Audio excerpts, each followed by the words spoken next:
Hi everyone, from me, Brent Graham of goodforthegame.co.za, and welcome to the Handicap Rugby Chat that matters. Well, we've got one international to talk about this week. It's Ireland against Australia. Australia, unfortunately, the Grand Slam dreams are no longer alive, beaten by Scotland last week.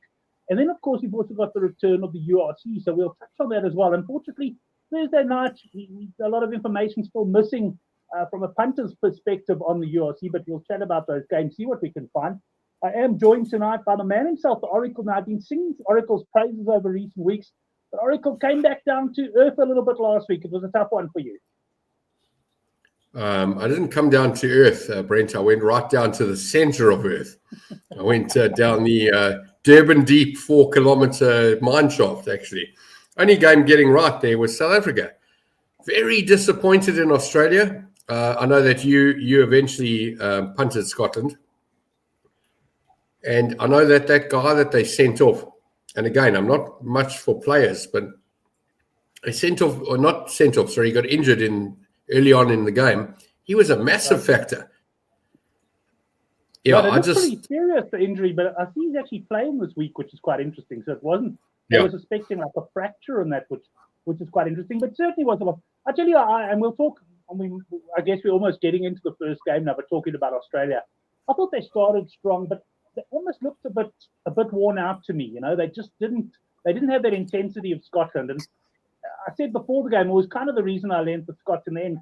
Scotland had a much gentler build up to it. They had they had South Africa, of course, but they also had a couple of games where they could, work on their combinations, rest some of their key players. And Australia looked down and out. And then, of course, that will beg the question: how they're going to be against Ireland? And let's bring the betting up here now. We may as well get straight onto that game. We've got Ireland here, minus 14. My internet's fine. It's you, not me. I think there's been a little bit of money for Aussie here, but not a lot. I actually thought the handicap would be closed. In fact, I handicapped this game 8.5. Ireland minus 8.5. So I'm looking at this game. For me, there's a bit of value on Australia. Yes, they weren't great last week, but this is Joe Schmidt playing against his old team. I'm expecting him to have them well up for this. What do you think, Gav, of this game? And while you're talking, I know you're not big on the teams, but I'll just bring the teams up so guys can have a look. Yeah, Brent, for me, I would have handicapped this game. I'm going to assume for, let's say, a level game last week. Let's say a draw. I would have priced this up at a 4-point game. So already there's 10 points. And I've got to say that a lot of it has got to do with Scotland smashing Australia. I mean, they weren't in the game. This was a smashing. I worked for Jeremy Marshall. I was at Marshall's, as you know, for quite a long time. I think I was there for 7 or 8 years. He had a theory about horse racing. He said, don't lay the second favourite in Kimberley, Bloemfontein. That's when they used to run there. And Port Elizabeth. And he also had a theory about Super Rugby, and he said, third week on tour. So you be aware of that game. That's the game where the team starts off a couple of games well. Third week, they're in huge trouble. And, fourth week is a bit of a lottery. So Australia are in that situation at the moment. This is game 4. As I said a little bit earlier, I was quite surprised by the results. I mean, I looked at it. I didn't have a bet at halftime, but I nearly did. And it seemed to me that there was a bit of value there, but there wasn't, as we saw. Australia got properly beaten, properly. The commentators were also saying something which I found quite interesting. I do listen to commentators. I listen to the odd comment they make. I don't listen to every single word they say. And generally, I would say you can divide when it comes to what commentators say. Excuse me. But one thing that did stand out is they said, this is a good run for the Scots. They expected to lose against South Africa. They played a decent game against Fiji. In fact, they beat the handicap. I think if you're a stats guy, and I'm a stats guy, I just haven't had the time to do it, and I will do it in retirement, is actually seeing how much teams beat the handicap by. Scotland have done very well here. Yes, they lost to us, and the handicap was beaten against us, but they beat the handicap properly against Fiji, and they definitely beat it probably against Australia. It's very possible they didn't care about the South African game. They probably sat there and said, let's try a few moves. If we lose, we're okay with that. Doesn't matter. So, yeah, they played well, and well done to them. I got it wrong. This handicap seems 10 points too big for me. Australia, they've shown enough in the early two games, the Wales and the England game. Yeah, they got beaten properly last week. I think this handicap would have been much closer to 5 or 6 points, never mind my 4, maybe even 7 or 8, had it not been for last week. This feels too much. We were looking at this, Brent, 4 weeks ago, and we said, this is against England. We said, take the 5-1 Australia to win the game. Last week, I suggested that Australia can win this game, and I spoke about this game last week prior to the Scotland game. I'm going to say have another 5-1 go. I mean, that's what it's going to be. At 14.5, you might even get 6-1. I'm going to have a little bit of a punt here on Australia. I can't see Ireland. First of all, there's a couple of problems here. Firstly, not all of these Irish players are going to be playing this week because it's outside of the window. And this window, opens and closes depending on how World Rugby looks at it. And I saw there couple of comments can't remember what website it was today. Some guy getting £1.1 million for looking after England rugby when there's clubs that are going out. One of them being Jersey, and I spent a month of my life on that island. It was a fantastic place to live. I'm going to tell you 14 is too much. So most of my bet will be plus 14.5, and I'll stick 10-15% on the board, 5 or 6-1. Why? Because Australia can win. Secondly, because Ireland won't be at full strength. And thirdly, because that number is just too high. Right. So I must admit, just quickly pulling up the teams. Maybe a couple of players missing all around. Certainly, Australia don't have the international or their players playing. They got Tom Wright. I know Tom Wright. He's in there. You know him. And the other guy, Fikitau, is he there? If Fikitau, whatever it is. Ikitau, they're number 12. Hey, listen, 12 and 15, I know those players. They're fantastic. I'm going to tell you, 14.5 with a Tom Wright and a Ikitau in the team. It's value. Will they win? Who knows? But it's value. Yeah, my and Slipper. Sorry, Brent. I know I'm interrupting you for a third time. Slipper, isn't he the 147 appearance guy? He's there. Fantastic. Sorry, I didn't hear what you said there. I said James Slipper, isn't he got like 150 caps or something? He's just taken over Gito or whatever his name was. Not Gito, the other guy from Zambia. You got 3 guys I know, and I know them well, and I'm happy. And everybody says Harry Wilson's a good captain. Listen, I'm telling you, I'm in Australia. I'm not backing Ireland at numbers minus 14. That's crazy. Right. Well, let's move on to the weather then, because that's what so as far as teams go, I sum it up that both teams look pretty strong to me. A couple of players missing, but pretty much close to full strength. We've got the weather here in Dublin tomorrow. It does look a bit sketchy. You can see quite a bit of rain down late. So that is something as far as the total points line goes of 52.5. Last week, Ireland, Fiji was, the point line of 54.5 arrived fairly comfortably due on the overs, although it only arrived by 1 score, if I remember correctly there. So, something for the points punters there tomorrow night. But I'm actually with you, Gav. I'm leaning towards Australia here. I think they can make a big game of this. Just looking in the live chat, we've got my British friend. He reckons Ireland will want to close the end of year in style. I agree with you. They will want to, but Australia will want to too. And Joe Schmidt will want to put one over on his own team. I like Steve Bow here saying Oracle peer pressure, getting to know the players. He's starting to get to know them. We're pressuring him there, seeing he's coming around the lad. Ireland v Australia, he mentions in previous games, and I didn't look at the head-to-heads here. There you go, single digits. Last one, Steve. 3, 4, 5, 9, and 3. So very good point there. Also pointing towards the pass. I think the reason the cap is so big is just how disappointing Australia looked last week. And the thing is, was that a one?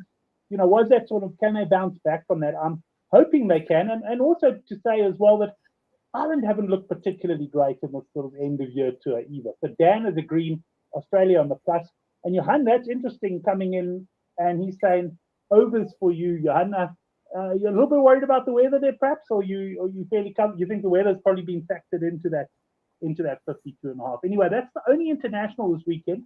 A little bit disappointing. I really love the internationals, but we do have the URC back. We've got 8 games to run through here. Gav, I don't know. I always battle. Like I didn't even try handicap these games myself this week because, after internationals, you've had 4 weeks without URC. It becomes a little. I tend to forget like how a team's playing. Also, of course, a lot of this is a really big week for teams because, for example, what internationals will be back? Yes, some of the fringes will be back. Obviously, we know the Irish teams will have no one back. Certainly, that's in the squad of 23. And the first game, we've got 2 Friday night games. We've got Glasgow minus 13.5 against the Scarlets, and a points line here of 47.5. Anything catch your eye here, Gav? Well, the first thing I wanted to say on the last game is Johan said he's on overs. And Johan, you might not like what I'm going to say and you might not agree with what I'm going to say, but I'm going to say that if you're going overs on points, you need to consider that you've obviously got a bias towards one team. You might not. I'm not going to say you do, but you might have a bias to one team and thinking, oh, this team can score 35 or 40. And you're then hoping the other team scores the other 12, 15, 18 points you need, depending on which game it is. I'm more likely to go over on the team I like, that I expect to score more points. Again, I know I got a compliment last week saying, I like your betting strategy, but I don't like your picks. I'll take that as a compliment. But yes, people often fall into that trap where they think, hey, New Zealand will score 50 and they're playing whoever, and the spread's 65 and New Zealand get 52 and the other team gets 5 and you lose the bet. So just be very careful with that. In this case, I'm going to say I'm going to base my pick on this first week simply on the internationals that have happened.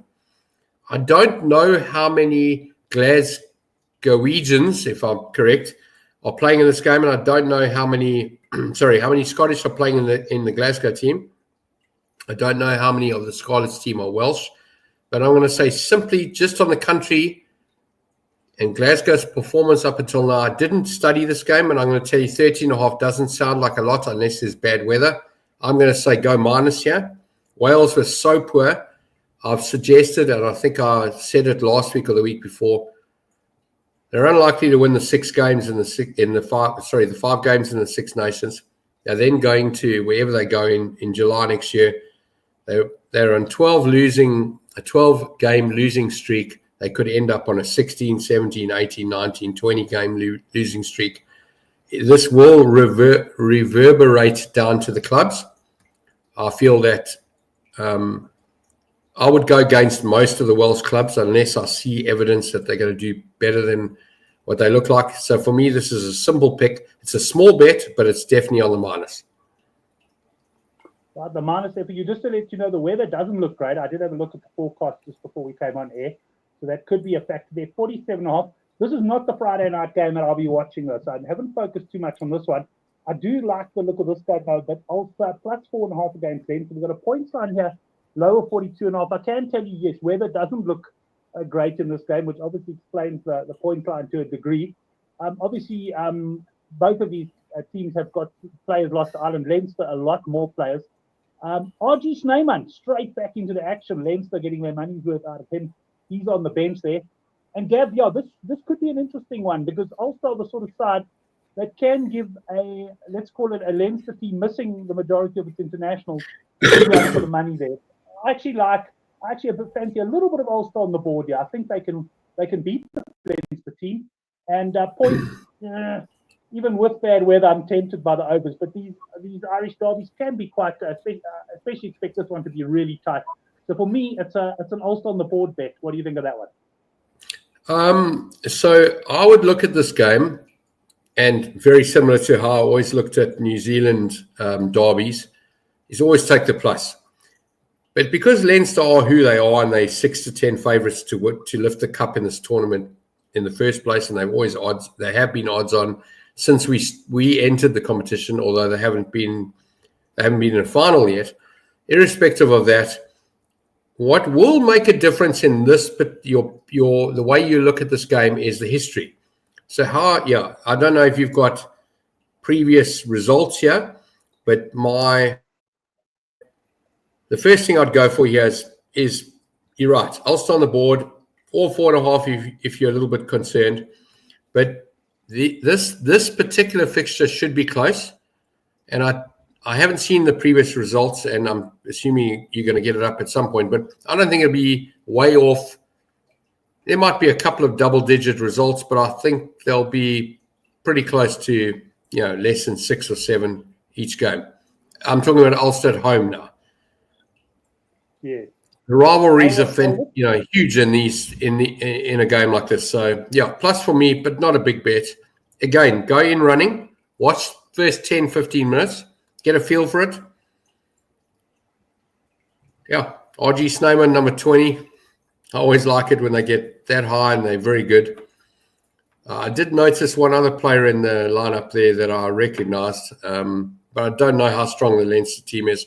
But I know that it doesn't make that much difference if you're playing a big rival. And out of the 4 provinces in Ireland, this is the biggest rival to Leinster. Yeah, look, I must admit, these sides always put, as you say, big rivalry. Leinster, look, there's no such thing, in my opinion, as a weak Leinster side. That's the third team they sent over a few years ago to South Africa. But I can understand why the bookies have got them as favourites. I'm just quickly pulling up some head-to-head here. I'm on Sofa Score. I think Leinster are favourite, Brent, in any game in Ireland at any time, ever. I mean, I don't know. The last 10 years are probably favourite in every game. Yeah, it's very seldom that you'll find Leinster underdogs. Let's have a look at Ulster at home. Look at the head-to-head. At Ulster, what site using? A Sofa Score. This is Sofa Score. Yeah, they won a couple of games. Yeah, there you go. They won a couple of games 23-21. recently. They lost by 7. They won by 5. Okay, there was a big loss, but that was back in 21. So the last 3 games have all been tight. As you said, they don't get tidings at home necessarily from Leinster. So yeah, I'm looking at, it's not a weekend I'm going to get too involved in. I'm still recovering from my almost golf win at 8,400 to 1 last week. So I'm just going to take it a little easy. I'm also playing my year-end poker tournament as well, so I won't be getting too involved, but I do like Ulster on the board. Let's move on to the big South African derby. Sharks up against the Stormers. I will bring up the Sharks team. We don't have, to my knowledge, the Stormers team yet, but the Sharks doesn't matter. Very strong. Yeah, but the Sharks and have named a very strong side, and the reason I mention that is because there was a betting move with the team selection. When the Sharks were -6.5, as they've been all week, they then selected this team where you could see the likes of Esterhuizen, Lukanya. They've got a strong, even Ox. I did not expect Ox to play. I mean, he went off injured a couple of weeks ago. I thought he would be given a bit more rest. But the Sharks also realized they have to get moving in this tournament. They, if they want to make the playoffs, they've named a strong side. We don't have the Stormers yet. So we had a 3-point betting move here, Gab, a -9.5. I'll just quickly bring up the weather in Durban as well. You have you been watching the cricket, Brent? The sun's shining for the next 10 days. It's fantastic. The cricket, 42 all out after the rain earlier. Oh, sorry, yesterday. No, the weather in Durban's great this week. Yeah, so it looks like good weather. Humidity levels low. We don't have a points line yet, or I haven't been able to find a points line. So that's what we got there, Gavin. -9.5 at this stage, what we got to talk on. Not enough, Brent. There's a digit missing. Sharks will win this game by 20 plus. This is race over. Won't even be close. You can take. I'm disagreeing with you. He's saying Stormers plus. He must live in Cape Town. He must be a born and bred Cape Townian to go on the plus here. The only people going on the plus here are people that are actually can't remove themselves from supporter bench to punter bench. This is a clear favourite here. Sharks race over, stick the result in, pay the punters. Sharks will win this game comfortably. I must admit, I am leaning towards a comfortable Sharks win here as well. I think when they also, sorry, one last thing. They've been listening to Russie. They've got I looked at that bench you had there, and I'm going to go back to senior. Yeah, maybe you're correct. I've been listening to a couple of player names, hearing the commentator, but that looks like a bomb squad. I don't know. Looks good. They got a couple of box on the bench. Stormers are in huge trouble here. They can get properly smacked here. Yeah, strong team. I also like the Sharks there, I must admit. Leaning towards them. I do think the handicap is getting to the point where I'll probably call it a no bet, but I like the Sharks there. only big boy missing for me. I always like it when Eben plays. Obviously, he's not playing, but they certainly look pretty strong there. Let's move on to a game which I'm not going to spend a lot of time on. Cardiff minus 11.5 against the Dragons. This is the Welsh derby. You go on the plus because the team are away, or not necessarily? You think the plus for the Dragons? Yeah, so I backed the Dragons before the international break a couple of times. I'm going to tell you double digits. I'm definitely a Dragons punter here. I'm going to suggest you can even take a bit of a board punt here. Probably get 7-2, 4-1. 11, definitely too much. I'm a Dragons punter. That number is just, I don't even care who's playing. That number's too big. Too big. Yeah, and your price is right. You can get around the 4-1, 9-2 mark there.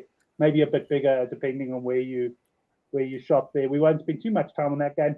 Connacht against the Bulls. A little bit of money for the Bulls here. They were minus 2.5. They're now minus 3.5. Now the Bulls have taken they've got a very strong squad. So this is one of those situations. There's what's it called? Champions Cup rugby next weekend. They play against Saracens. So the question is, does Jake White throw everything at the URC, or is he actually just got the guys there? He's going to play a sort of a first/second string team, and then wheel the big boys out against Saracens. Maybe he plays the big boys in both games. That we'll have to wait and see. But we have had a bit of money, and some of that is Couch Critics money. I can tell you he took minus 2.5 of the Bulls there and posted it on the forum. Gav, I'm always nervous about the Bulls on the road. And Connacht are a dangerous side, particularly at home. I can tell you straight up, I haven't got a points line, but the weather, as is often the case at this time of the year in Galway, is looking pretty crappy. But we've got a handicap of plus 3.5. Yeah, so I'm looking more at the bigger picture here, Brent. As you said, the Bulls team is playing a Champions League game. Did you say next week or the week after? Sorry, I've forgotten when that I'm starts. assuming it's next weekend because I think that would be too long to keep the guys over there. And this is another round of URC. I haven't looked ahead that far. I just saw the comment on the Good for the Game forum. All right. So the next question you would ask is, at what point? Thanks. At what point did the non-Bok Bulls arrive in Ireland?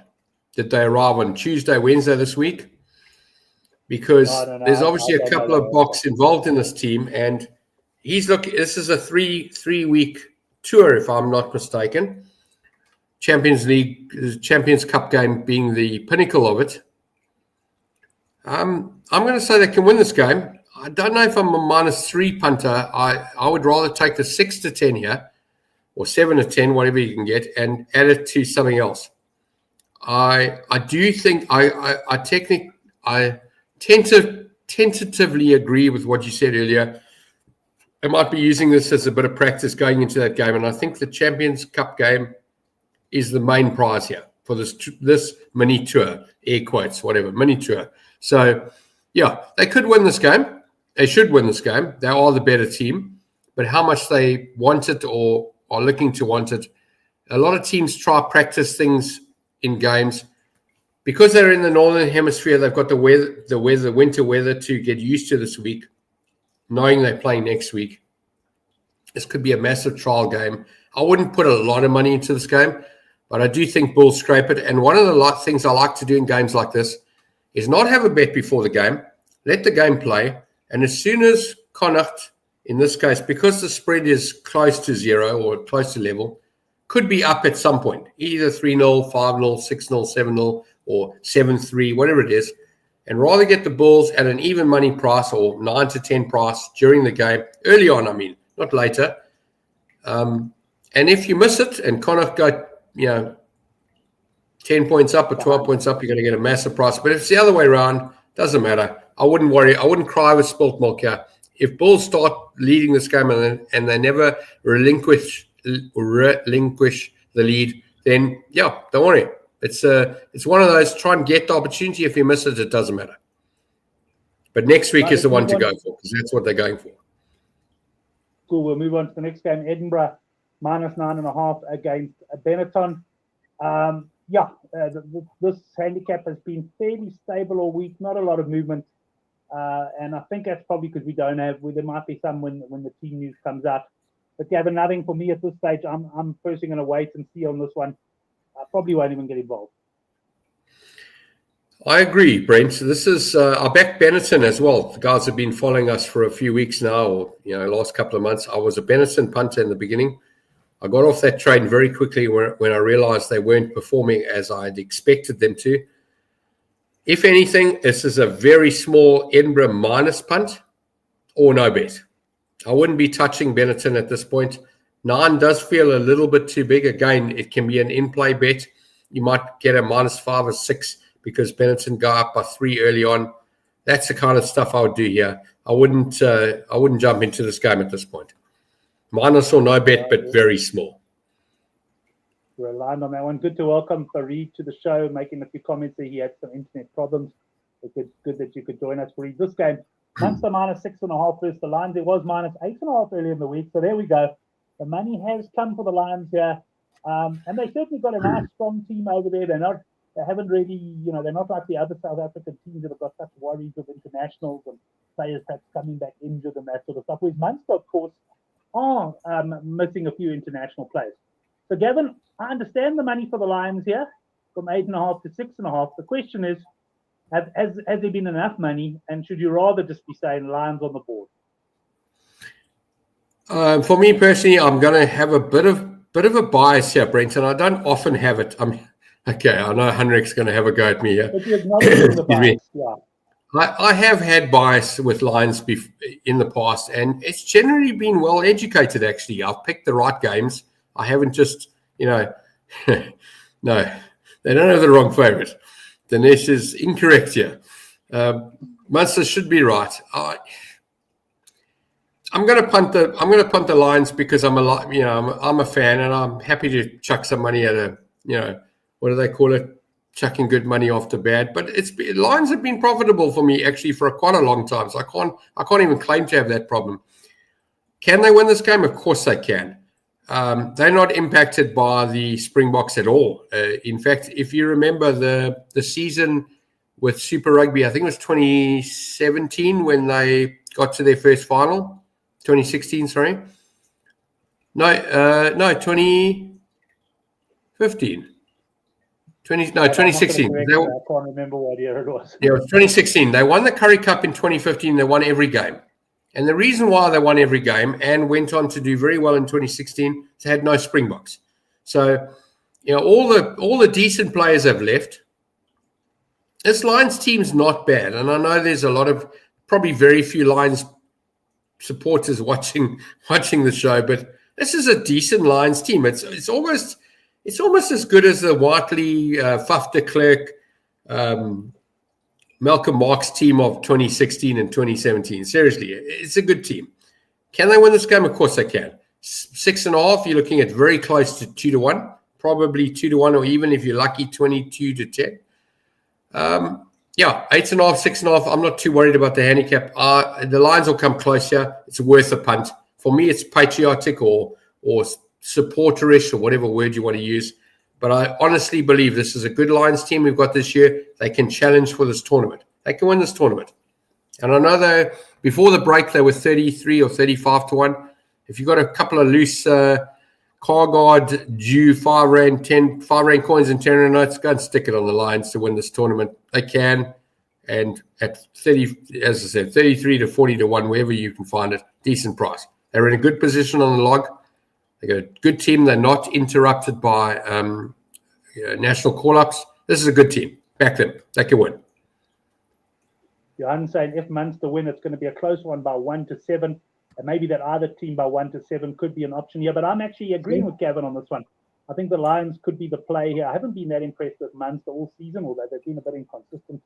And I think that this Lions team can push them all of the way. Fareed making the point that last time out, the Lions defended extremely well. Right, that brings us to the final URC game of the weekend. It's one that I hope I'm not chasing into, I can tell you. Zebra plus 7.5 against the Ospreys. Like I said to you at the start, Gavin, I didn't even try handicap this game because I didn't really have that feel. Next week will be totally different. But this one, absolutely no feel here. If pushed, I would suggest that you can pick a bet. So, Brent, I just wanted to bring one last thing, and I know I mentioned it with the Bulls earlier, and the same applies to the Lions. And the reason why I'm bringing this up is because it affects us as South Africans. When do these guys fly out? They could have gone last week. They could have gone 2 weeks ago. I mean, how much time is actually needed to prepare properly in Europe? And I know that the European teams are coming down here, and they're leaving on a Sunday, they're arriving on a Monday, captain's run, whatever it is, couple of things. But with an international break like it is now, and obviously we only get the opportunity now in November, isn't it clever for these teams to arrive 2 weeks earlier than they would have arrived? In other words, 3 weeks before the game. Because if that's the case, they should be doing it. And we don't know. I have no idea when the Lions got on the plane. I've got no idea when the Bulls got on the plane. But if we know that information, that actually means something to us as punters. I hear you. I would be very surprised if they come that early. And I put it honestly down to things like costs and stuff like that. I think they would. I think it's. They're going business class to Dubai and Qatar before they come. The cost is not the issue. I don't know. I think somewhere along the line there's got to be budget. And I mean, staying in hotels for an extra week or something like that. I'm not sure that I personally don't think it would be such a big benefit to be in the north. I mean, time zone and that is very similar. So it'd be, I mean, there could be something there knowing that. But and I suppose I don't follow any of the Instagram accounts, but you'd probably pick that sort of thing up there.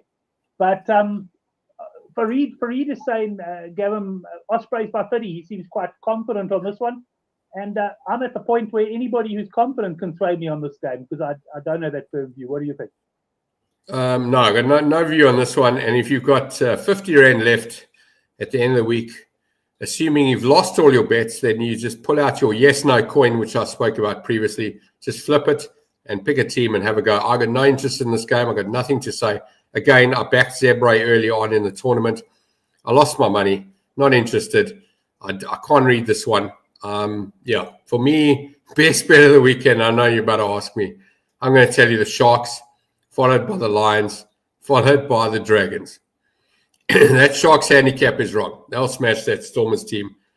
Lions have got a big chance of winning, and I like the Dragons. Those are my only three. The rest will be coin, what do they call it? Cents in the rand for the rest. Small bets for the rest. And Australia on the board. Big price. I like that. Yeah. But best bet definitely Sharks minus. That's Gavin's best bets there. And mine, I'm not particularly strong on anything at the moment. I must tell you, I do like Australia as well, but I will be sending out the newsletter tomorrow. If you're not on the newsletter mailing list yet, there is a link down in the box below. Just click on that, sign up quickly, and join us in the battle against the bookmakers. Well, thanks to the guys who joined us in the live chat. I did get a message. There's the Lions. I did get a message from Mark Dunphy saying he unfortunately couldn't make the show tonight. And I know a lot of guys, I think, going through something of an international rugby hangover as well. Johan, a regular, pops up with his treble, and he's nails more of these than he doesn't, I can tell you. Ireland over Australia over 52.5. Lions plus 7.5. That'll get the nod of approval from the Oracle. And Glasgow over 30.5. Yeah, I must admit, I'm a little bit worried about the weather in some of these games, but over 30.5 there, and that works out at 11-2. So thanks to the guys who joined in the live chat. For each, please, you could make the show as well. And Gav, always good talking rugby with you. Looking forward to the weekend. Anything else that's I see Chris Sturdy has got his wife's, of course, got the share in Royal Victory running in the Summer Cup. Looking to actually repeat last year this time. I even tipped it in the newsletter. 66-1 Royal Victory came through to win the Summer Cup. Obviously, a different story now, trying to win it twice in a row, but also a shorter price around 9-10-1. You got anything else on the weekend? No, I haven't looked at Summer Cup, Brent. I actually, myself and my mate were involved in a horse today in Vaal. It didn't win, but it doesn't matter. It's a story for another day. Yeah, I've had very few racing bets recently, but I will be watching the Summer Cup. I enjoy these big race days. I can tell you, it's funny. You always give yourself a bigger budget on a big race day, and you could be lucky, and I have had big race days, but generally you're better off on an average Wednesday in Greyville or a Thursday at Vaal or wherever. So yeah, I will be watching, and I'll shout the horse home for 10%, as my mate Paris always says. I'll shout it home for 10%. Yeah, I haven't looked at any other sport this weekend. I've been just in. I watched the cricket today. It was fantastic. It's funny. I remember a mate of mine. He might be watching the show actually. He was under on Sri Lanka total runs when they got 756 for 7 against us in. Yeah, he was on the under with a 200 stop loss. He did his life. So he was a spread punter. He was a spread punter. He's a good mate of mine. He's probably watching. Anyway, I sent him a message today and I said, wouldn't you like to swap it? It was like 2006, I think. I'll never forget that day because he kept going. Every 50 runs, he took another position. Anyway, I said to him at 42, Sri Lanka's lowest score you would have liked to be in on this innings. And I said to him in the voice note, I said, geez, I'm pretty sure that 757 was the highest score, 756, their highest score against anyone. As it turns out, Sri Lanka have got 2 scores higher than that. They got a 760 and a 930, I think, but they were draw games. So the 756 for 7 or for 5 or whatever it was is their highest score on the winning side of the test match. And I'm pretty sure their lowest score on a losing match will be against us. So we could have both records against them. They were quite poor. Jansen, I don't know if I said it to you earlier. I can't remember. So there were 13 overs. The top batsman for Sri Lanka got 13, and Jansen got 7 for 13. The next Friday, the 13th, is in December, Friday the 13th. I've taken leave on that day because I want to go and have a few beers. But 13 did arrive a couple of times tonight, so it might be an omen. And for those of you in Cape Town, if you're interested, you can find me, I don't know, via Brent on Twitter because I'm not on Twitter anymore. But I'll be at the cricket on day 3, so the 5th of January. I'll be at Newlands, the Pakistan game. If you want to come and have a beer with me, I shall be there. Happy to meet any of you. And, I've just been watching the cricket, loving it. Love summer. I always get excited about cricket in summer. And then, of course, there's the SA20 that starts in the beginning of January. My birthday's on the 21st of January, so I'll be watching lots of cricket. I'll go to the Pole game. I might go to Newlands as well, but the Pole venue is fantastic. But yes, excited about the rugby. URC's back. Yeah, just happy. I haven't been to Nedbank Challenge since I don't even know how long ago. I know you've been. I'm assuming you've been a couple of times because you live in Joburg. But that's something I'd like to go to. I'm not going to go this year. But yes, summer for us, lots of sport, great weather. Sun was shining all day long today. Just loving life at the moment. Very happy, excited. Can't wait for the weekend. Long speech, sorry. You certainly do look excited there, Gav. Yeah, looking forward to the Nedbank Golf next week as well. And yeah, I'm advising you, if you're going to any test matches, don't buy tickets for day 4. Because the way things correct. No, but that's I used to go to day 1, Brett, but I realized there's so much of a crowd. So I always go for day 3. Day 3 for me is you're almost guaranteed of seeing something. In fact, you're 99% of seeing something. And often you get to see the end of the game, which is also great because day 4 and 5, you're right. That's crazy. I would buy any of those tickets. No, that's it. In fact, I look at this Durban test and I think crazy to start it on a Wednesday. And, you could get some crowds in on the weekend. There's actually going to be nothing to watch. But, seems a strange decision. But anyway, thanks a lot to the boys in the live chat. Thanks, Gav. Have a great weekend. And we'll see you next week for the Handicap Rugby Chat that matters.